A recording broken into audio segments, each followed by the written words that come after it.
Hello students, आज का हमारा विषय है स्कोप ऑफ इकोनॉमिक्स, यानी कि अर्थशास्त्र का विषय क्षेत्र क्या है। तो अर्थशास्त्र के विषय क्षेत्र को हम 3 सब टॉपिक में डिवाइड करके पढ़ सकते हैं। आप इसको ऐसे समझ सकते हैं।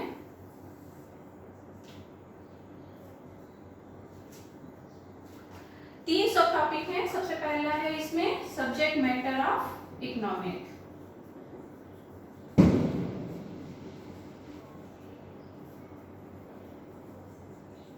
सेकेंड है नेचर ऑफ इकोनॉमिक्स, यानी कि अर्थशास्त्र की प्रकृति क्या है। प्रकृति का मतलब हुआ कि अर्थशास्त्र पढ़ने में किस प्रकार का विषय है, एक विज्ञान का विषय है या फिर एक कला का विषय है। तो इसका दूसरा सब टॉपिक है नेचर ऑफ इकोनॉमिक्स, और तीसरा जो सब टॉपिक है स्कोप ऑफ इकोनॉमिक्स में वो ये है कि अर्थशास्त्र की सीमाएं क्या है, यानी किन बातों का अध्ययन हम अर्थशास्त्र में करते हैं और किन बातों का अध्ययन हम अर्थशास्त्र में नहीं करते हैं। तो तीसरा है लिमिटेशंस ऑफ इकोनॉमिक्स। इन 3 सब टॉपिक्स के अंतर्गत हम पढ़ेंगे कि अर्थशास्त्र का विषय क्षेत्र क्या है। तो सबसे पहले है सब्जेक्ट मैटर ऑफ इकोनॉमिक्स, यानी कि अर्थशास्त्र की विषय सामग्री क्या है। अर्थशास्त्र की विषय सामग्री में प्रमुखतः 5 बातों का अध्ययन किया जाता है। हम पहले सबको लिख लेते हैं, फिर एक एक करके उन पे बात करेंगे। सबसे पहला है उपभोग, यानी कि कंजम्पशन। दूसरा है उत्पादन, जिसको बोलते हैं प्रोडक्शन। तीसरा है एक्सचेंज, विनिमय। विनिमय का मतलब होता है एक वस्तु के बदले में दूसरी वस्तु की प्राप्ति, एक्सचेंज। चौथा है डिस्ट्रीब्यूशन। डिस्ट्रीब्यूशन का अर्थ होता है बंटवारा, बांटना। और पांचवा जो इसका सब टॉपिक है वो है पब्लिक फाइनेंस, यानी कि लोक वित्त, पब्लिक फाइनेंस। तो हम एक एक हेडिंग अब उठाएंगे और उस पर बात करेंगे। पहला है कंजम्पशन। कंजम्पशन का मतलब होता है उपभोग। अब यहाँ पे ये समझने वाली बात है कि उपभोग का मतलब क्या होता है। एक सामान्य अगर शब्दों में बात की जाए तो हम उपभोग शब्द का प्रयोग वैसे तो करते हैं कोई भी वस्तु जिसको हमने मुंह में रखा और खत्म कर दिया खा पी करके, लेकिन जब हम इकोनॉमिक्स में कंजम्पशन शब्द प्रयोग करते हैं तो इसका मतलब होता है प्रयोग, यूज, यानी कि वो सारी वस्तुएं, वो सारी सेवाएं जिनका हम प्रयोग कर रहे हैं, तो उसके लिए इकोनॉमिक्स की टर्मिनोलॉजी है उपभोग। जो हिंदी में वर्ड प्रयोग है वही इकोनॉमिक्स का शब्द उपभोग है। उपभोग का कतई मतलब केवल खाने पीने की चीजों से नहीं है, वो सारी वस्तुएं, वो सारी सेवाएं जिनका हम किसी भी रूप में प्रयोग करते हैं वो होता है उपभोग। अब यहाँ समझना ये है कि उपभोग किसका और क्यों, किस वस्तु का उपभोग हम कर रहे हैं और क्यों कर रहे हैं। तो उपभोग हम वस्तुओं का इसलिए करते हैं, किसी भी वस्तु का प्रयोग हम इसीलिए करते हैं क्योंकि उसमें किसी न किसी मानवीय आवश्यकता को संतुष्ट करने की क्षमता या उपयोगिता होती है। इसको हम एक उदाहरण से समझ सकते हैं। मान लीजिए मार्कर है, तो मार्कर में हम मार्कर का प्रयोग क्यों कर रहे हैं, क्योंकि हमारी आवश्यकता है कि मुझे इस व्हाइट बोर्ड पे लिखना है, ये मेरी आवश्यकता है, ठीक है।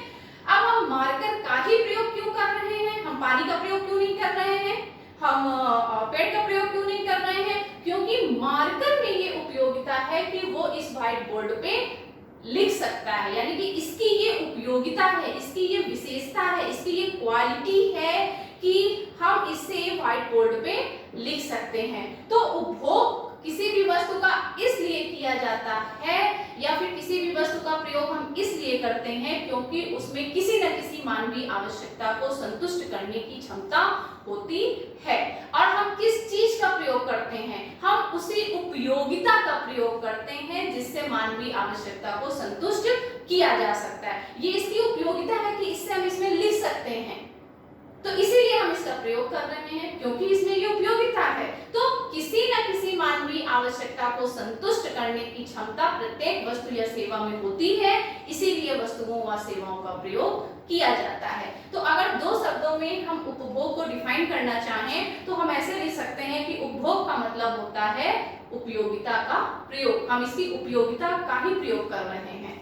पानी में प्यास बुझाने की उपयोगिता होती है, इसलिए एक प्यासा इंसान पानी पीता है। क्यों? क्योंकि पानी में ये उपयोगिता है कि वो प्यास को बुझा देगी। हम खाना इसीलिए खाते हैं क्योंकि खाने में ये उपयोगिता है कि खाना खा करके हमें भूख हमारी शांत हो जाती है। तो इसको अगर डिफाइन करना हो तो हम लिख सकते हैं कंजम्पशन के आगे दो शब्द में आप अपने नोट्स में ऐसे शामिल कर लेंगे तो आप कभी इन बातों को नहीं भूलेंगे। और ये फंडामेंटल इकोनॉमिक्स है, बिल्कुल शुरुआत का है, बेसिक है, तो ये हमेशा हमें पता होना चाहिए। जब हम उपभोग शब्द प्रयोग कर रहे हैं तो इसका क्या मतलब है। तो उपभोग का मतलब हुआ उपयोगिता का प्रयोग। उपयोगिता का प्रयोग यानी कि अगर आप इसकी अब डेफिनेशन लिखेंगे तो उपभोग का मतलब हुआ कि मानवीय आवश्यकता को संतुष्ट करने के लिए वस्तुओं और सेवाओं में जो उपयोगिता होती है, जो क्षमता होती है, उसका प्रयोग ही उपभोग होता है। क्लियर? अब दूसरा है प्रोडक्शन। प्रोडक्शन का मतलब होता है उत्पादन। उत्पादन का मतलब हुआ वस्तुओं व सेवाओं का जो हम निर्माण करते हैं वही है प्रोडक्शन। यहाँ पे ये समझना जरूरी है कि कोई भी वस्तु, कोई भी सेवा एकदम से बिल्कुल नई नहीं होती है। वो वस्तु रॉ मटेरियल के रूप में हमारे पास पहले से होती है, बस हम उसमें अपनी आवश्यकता के अनुसार उपयोगिता का सृजन कर लेते हैं। जैसे कि मैंने अभी एग्जाम्पल लिया था मार्कर का, हम फिर से ये एग्जाम्पल लेते हैं। मान लीजिए इस वस्तु का उत्पादन हुआ है, इसका निर्माण हुआ है। उत्पादन का मतलब केवल खेती के उत्पादन से नहीं है। उत्पादन का मतलब है वो सारी वस्तुएं, वो सारी सेवाएं जिनका निर्माण किया जा रहा है वो उत्पादन के अंतर्गत है।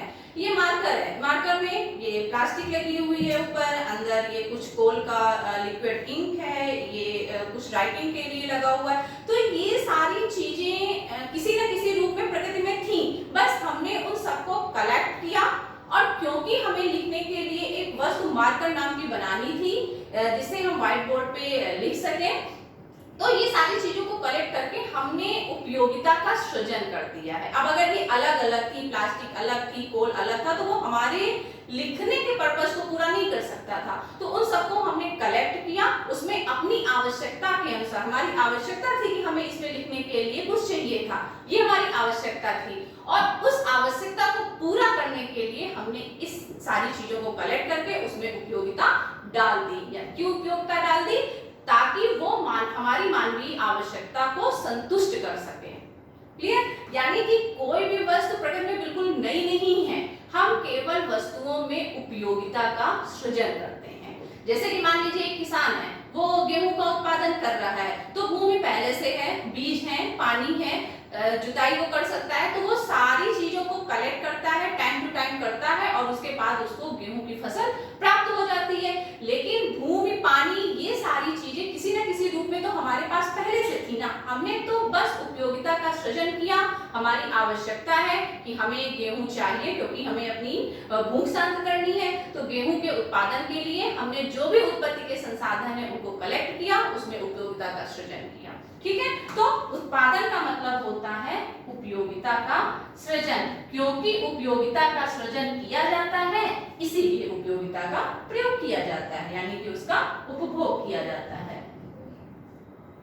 अगर इसको आप डेफिनेशन में लिखेंगे तो आप ये लिखेंगे कि उत्पादन का मतलब होता है कि वस्तुओं व सेवाओं में उपयोगिता का सृजन करना, ताकि वो किसी न किसी मानवीय आवश्यकता को संतुष्ट कर सकें, वही होता है उत्पादन। तीसरा है एक्सचेंज। एक्सचेंज का मतलब होता है लेन देन, विनिमय।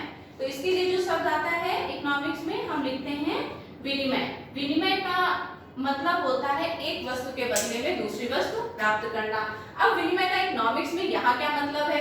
तो विनिमय का यहाँ पे ये मतलब है कि सारी वस्तुएं और सारी सेवाएं हमें इसलिए प्राप्त होती हैं क्योंकि उनका विनिमय संभव है। मान लीजिए किसान जिसने गेहूं का उत्पादन किया, वो ये कह दे कि मैं गेहूं केवल अपने घर के प्रयोग के लिए ही उपजाऊंगा, मैं किसी को नहीं दूंगा, तो इस प्रकार से हमें तो गेहूं नहीं मिलेगा क्योंकि हम तो गेहूं को मार्केट से खरीदते हैं। वो किसान उस वस्तु का उत्पादन करता है, उसको मार्केट में लाके बेचता है। अब कहिए कि वो जब इतनी मेहनत से बेचता है, बनाता है, गेहूं को उत्पादन करता है, तो वो उसको क्यों बेचता है आकर के? क्योंकि उसको उसके मूल्य की प्राप्ति होती है। हमें मार्केट में कोई भी चीज फ्री में नहीं मिलती है। अगर हम कोई भी वस्तु खरीदते हैं या फिर किसी की सेवा लेते हैं, डॉक्टर, वकील, अध्यापक, किसी की भी सेवा लेते हैं, तो उसके बदले में हम उसके पेमेंट को देते हैं। जितने का आपने वस्तु सेवा ली, उसके मूल्य के बराबर आपने पेमेंट किया, दैट इज एक्सचेंज। वस्तुएं और सेवाएं हमें इसीलिए प्राप्त होती हैं क्योंकि उनकी एक कीमत होती है और उसका भुगतान करके हम वस्तुओं और सेवाओं को प्राप्त कर सकते हैं। तो विनिमय का क्या मतलब हुआ? विनिमय का मतलब हुआ मूल्य के बदले में वस्तुओं और सेवाओं की प्राप्ति। यही तो एक्सचेंज हुआ, कीमत के बदले वस्तुओं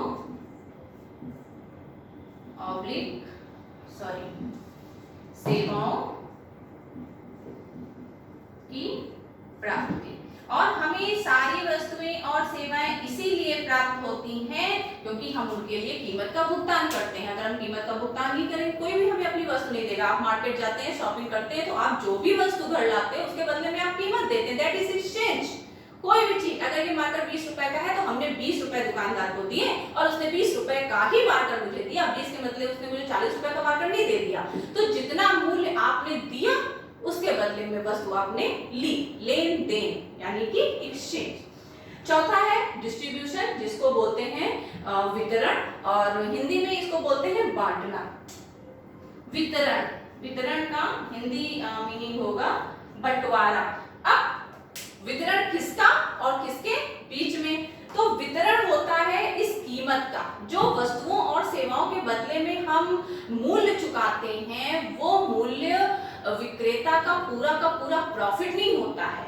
क्यों? क्योंकि जो वस्तु और सेवा, मान लीजिए कोई भी वस्तु है, मान लीजिए कि ये मार्कर है। अब ये मार्कर बना होगा तो कहीं इसकी फैक्ट्री होगी, उसके बदले में रेंट दे रहा होगा इसका जो भी प्रोड्यूसर है, उसने कुछ लेबर वर्क पे लगा रखे होंगे, उसके बदले में वो मजदूरी देगा। उसने हो सकता है ब्याज पे पैसा ले रखा हो, तो उसको उसके ब्याज का भुगतान भी करना है। तो जो इस वस्तु की कीमत है उसका बंटवारा हो जाता है उत्पत्ति के संसाधनों के मध्य, यानी कि मूल्य का बंटवारा उत्पत्ति के संसाधनों के मध्य, यही है वितरण। मूल्य का या कीमत का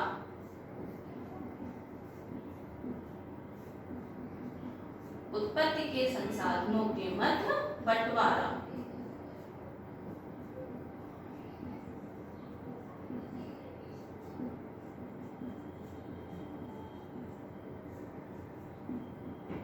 और अंतिम इसमें जो हमारा टॉपिक है वो है पब्लिक फाइनेंस। पब्लिक फाइनेंस का मतलब होता है लोक वित्त या राजस्व। पब्लिक शब्द जहां भी लग जाता है इसका मतलब होता है सरकार की चीज है, वो पब्लिक प्रॉपर्टी है वो। राजस्व के अंतर्गत हम तीन बातों का अध्ययन करते हैं, यानी कि पब्लिक फाइनेंस में हम तीन बातों का अध्ययन करते हैं कि सरकार को कहां-कहां से आय प्राप्त होती है, सरकार का कहां-कहां बजट आवंटन होता है, यानी कि सरकार के व्यय क्या होते हैं, और मान लीजिए कि अगर सरकार के व्यय ज्यादा हैं और आय सरकार की कम है तो सरकार ये जो क्षतिपूर्ति करती है या फिर जो बढ़े हुए व्यय को कैसे पूरा करती है, अगर वो ऋण लेके करती है तो वो कहां-कहां से सरकार प्राप्त कर सकती है। तो राजस्व में हम तीन बातों का अध्ययन करते हैं, सार्वजनिक आय, सार्वजनिक आय, व्यय व ऋण। तो राजस्व के अंतर्गत हम बात करते हैं सरकार की आय, सरकार के व्यय और सरकार के ऋण का। तो इन पांच बातों का अध्ययन किया जाता है इकोनॉमिक्स के अंतर्गत। ठीक है, जो भी नियम है, जो भी सिद्धांत है, वो कहीं ना कहीं इन पांचों से रिलेट करते हैं। एक मिनट में मैं आपको फिर से पांचों को एक बार एक्सप्लेन करती हूँ। उपभोग का मतलब होता है वस्तु में निहित उपयोगिता का प्रयोग। उत्पादन का मतलब होता है किसी भी वस्तु में उपयोगिता का सृजन करना, उपयोगिता को डालना। विनिमय का मतलब होता है कीमत के बदले में अपनी आवश्यकता की वस्तुएं और सेवाएं प्राप्त करना। वितरण का मतलब होता है वस्तु के मूल्य का बंटवारा उत्पत्ति के संसाधनों के मध्य। और पब्लिक फाइनेंस का मतलब होता है सरकार की आय, व्यय व ऋण का अध्ययन। दूसरा जो सब टॉपिक है वो है nature of economics. Nature of economics का मतलब हुआ कि इकोनॉमिक्स की प्रकृति क्या है, किस प्रकार का विषय है, विज्ञान है अथवा कला है या फिर दोनों है।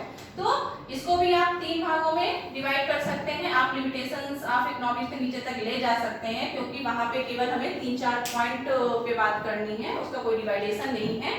तो ये विज्ञान है या कला है या फिर दोनों है।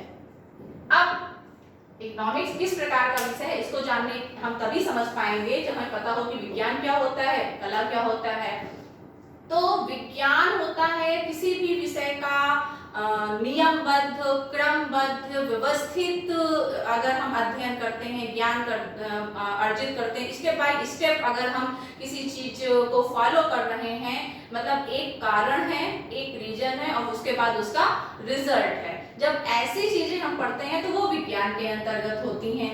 अगर विज्ञान की डिफिनीशन की बात करें तो विज्ञान की डिफिनीशन हम कुछ ऐसे दे सकते हैं, किसी भी विषय का नियमबद्ध, क्रमबद्ध, सुव्यवस्थित ज्ञान विज्ञान कहलाता है। तो अगर इस पॉइंट ऑफ व्यू से देखा जाए तो हम इकोनॉमिक्स में बहुत सारे सिद्धांत, बहुत सारे नियम का अध्ययन करते हैं। उत्पत्ति ह्रास नियम है, समसीमांत उपयोगिता नियम है, उपयोगिता ह्रास नियम है, बहुत सारे नियम हैं जिनका हम क्रमबद्ध अध्ययन करते हैं। तो इस पॉइंट ऑफ व्यू से जो इकोनॉमिक्स है वो विज्ञान है। अब विज्ञान भी 2 प्रकार का होता है, एक होता है वास्तविक और दूसरा होता है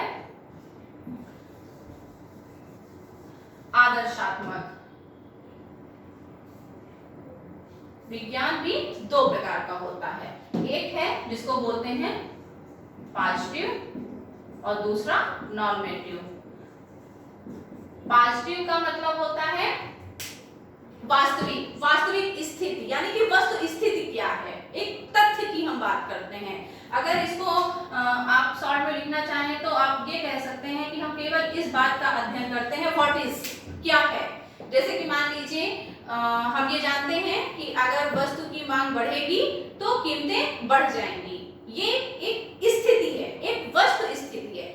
अब ये बात, ये तथ्य पॉजिटिव साइंस के अंतर्गत आएगा कि अगर मांग बढ़ेगी तो कीमतें बढ़ जाएंगी। लेकिन पॉजिटिव साइंस ये नहीं बताता है कि क्या होना चाहिए या फिर इस तथ्य का आदर्शात्मक पहलू क्या है, व्हाट शुड बी या व्हाट आर टू बी, इस बात का अध्ययन करता है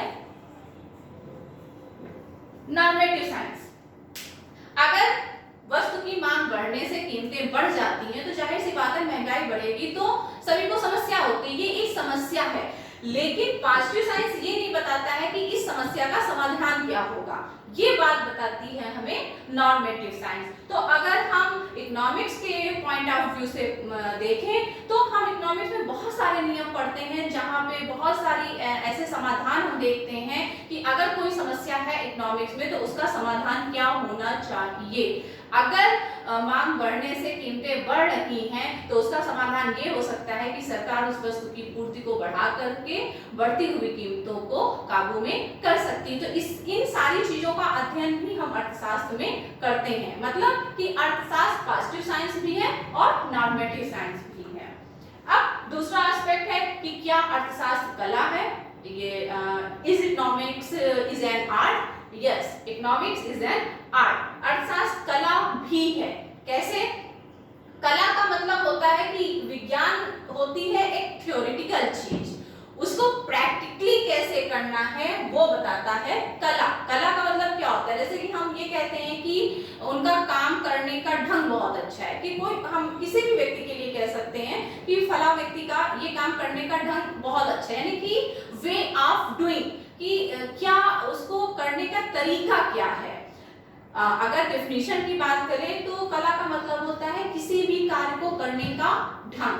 तो जब हम इकोनॉमिक्स में हम जब विज्ञान ये कह रहे हैं कि इसमें हम बहुत सारे नियम, बहुत सारे लॉस की बात करते हैं, तो हम अर्थशास्त्र में इस बात का भी अध्ययन करते हैं कि उस नियम को कैसे अप्लाई किया जाए, या फिर अगर किसी समस्या का कोई समाधान है तो वो सरकार कैसे लाएगी या फिर व्यक्ति उसका समाधान कैसे करेगा, यानी कि उसको थ्योरी को हम अप्लाई कैसे करेंगे।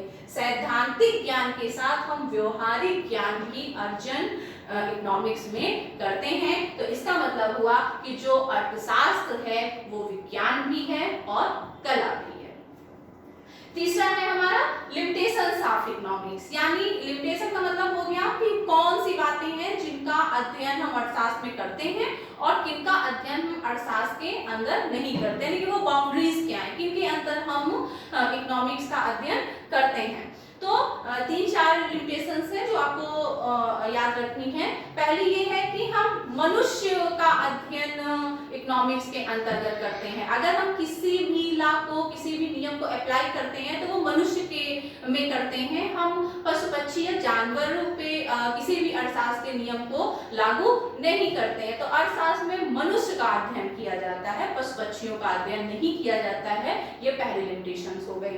दूसरा, हम इसमें केवल आर्थिक क्रियाओं का अध्ययन करते हैं, गैर आर्थिक क्रियाओं का अध्ययन नहीं करते हैं। हमने अपने फर्स्ट लेक्चर में भी बताया था कि आर्थिक क्रिया का मतलब होता है वो सारी क्रियाएं जिसमें वित्त, धन या रुपए पैसे का लेन देन होता है, यानी कि सारी क्रियाएं जिसमें पैसा इन्वॉल्व है, हम केवल उन क्रियाओं का अध्ययन इकोनॉमिक्स में करते हैं, गैर आर्थिक क्रियाओं का अध्ययन नहीं करते हैं। तीसरा ये है कि हम एक सामान्य मनुष्य का अध्ययन अर्थशास्त्र में करते हैं, एक असामान्य का मतलब होता है जो एक नॉर्मल व्यक्ति नहीं है, जैसे कि मान लीजिए उसमें कोई डिमेरिट्स है, वो चोर है, पागल है या फिर कंजूस है, तो उसका अध्ययन हम अर्थशास्त्र में नहीं करते हैं। चौथा ये है कि अर्थशास्त्र में हम उस व्यक्ति का अध्ययन करते हैं जो विवेकशील है, यानी कि हम ये मान के चलते हैं कि अगर हम कुछ भी ऐसे एग्जाम्पल ले सकते हैं कि अगर हम किसी लॉस को अप्लाई कर रहे हैं, जैसे कि सीमांत उपयोगिता ह्रास नियम कि जैसे जैसे वस्तु बढ़ेगी उसकी उपयोगिता घटती जाएगी, तो ये नियम हम एक सामान्य व्यक्ति पे लागू करेंगे, असामान्य व्यक्ति पे लागू नहीं करेंगे।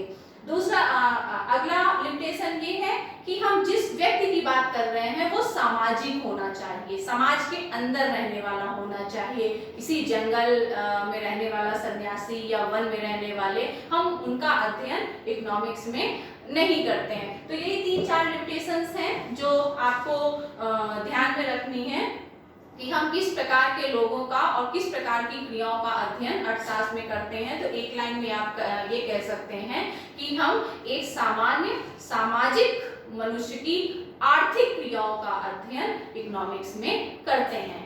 इस लाइन में चारों विशेषताएं यानी कि वो चारों लिमिटेशंस आ चुकी हैं। तो आई होप कि आपको स्कोप ऑफ इकोनॉमिक्स समझ में आ गया होगा। Thank you.